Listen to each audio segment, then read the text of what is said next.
Hey everybody, Rachel Teedy here with a look at your update on this January 24th. We want to jump right into weather because we have another alert day on the horizon here. I will bring in meteorologist Reed Kisselback, who, they're just stacking right up here. Yeah, we're stacking up right now, but that's what happens when we go through a period of nothing to now pretty much Everything. Every other day we're getting a little bit of something coming in here. So in these instances, it's more so the impact as to the timing of when this comes in, not so much the amount of snowfall that we're going to see. So this alert day that goes into effect for tomorrow is because we'll have snow coming in the afternoon.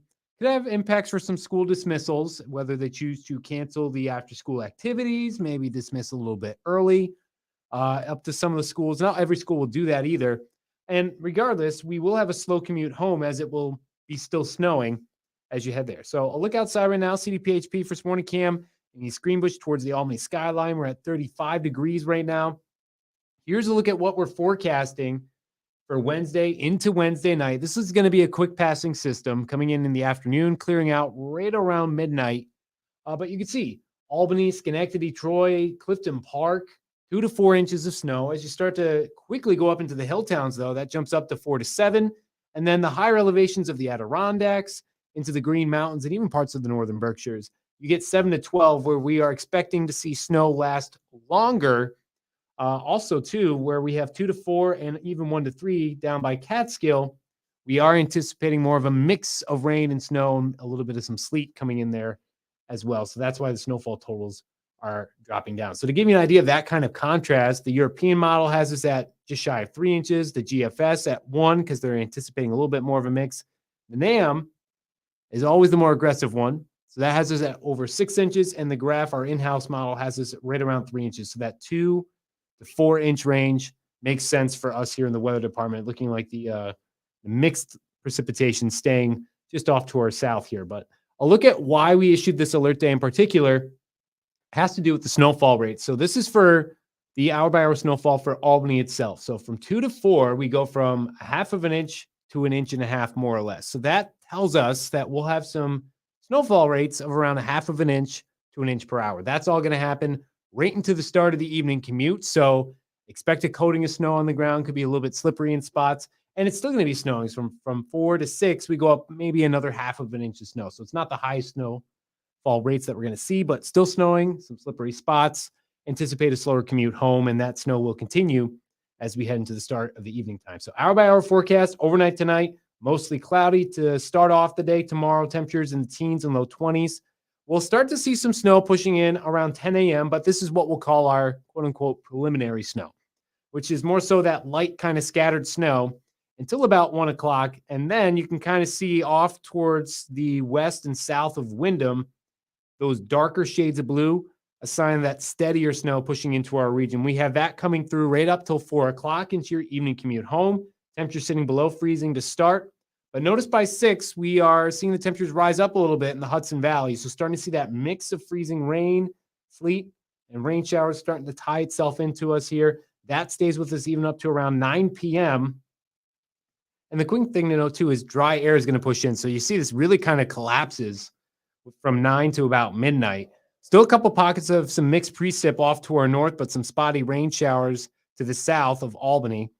And you can see overnight, we do relatively dry out. And as we head into Thursday, we will have a few lingering snow showers, mainly in the higher elevations. So snowfall totals into the valley floor not going to change all too much. Tonight, 20, evening snow showers now clearing out. We are mostly cloudy and cold. Tomorrow, thickening clouds, snow moving in by early afternoon, the steadier snow. And a look at your 7-day planner. Alert day just for Wednesday. A few leftover showers on Thursday, but really overall in the clear, mostly cloudy. Friday, partly sunny, high of 31. Saturday, mostly cloudy, a chance for a spotty snow shower. Sunday into Monday, a chance for a few passing snow showers. Highs hovering right near freezing. Tuesday, also showing a chance for a few scattered showers. You know what? Bring it all on. I've said it now 2 days in a row, and I'm just like, I'm ready for it to be solidly snowy before spring gets here. You just want to win the snowfall contest. I don't. Well, here's the thing. So internally, we have a snowfall contest where we guess how much snow we're going to get. I'm the second lowest on the list. Only Mark Mulholland guessed lower than me.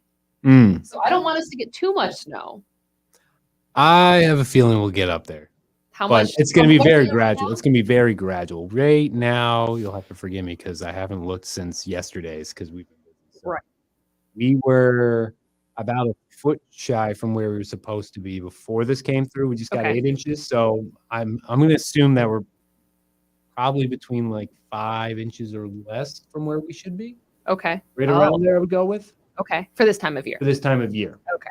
All right. So I guessed 34, I believe, for the snowfall. that's a low ball. I know. Well, because last year we were lowballed. Yep. So I was like, oh, well, I'll just, do that.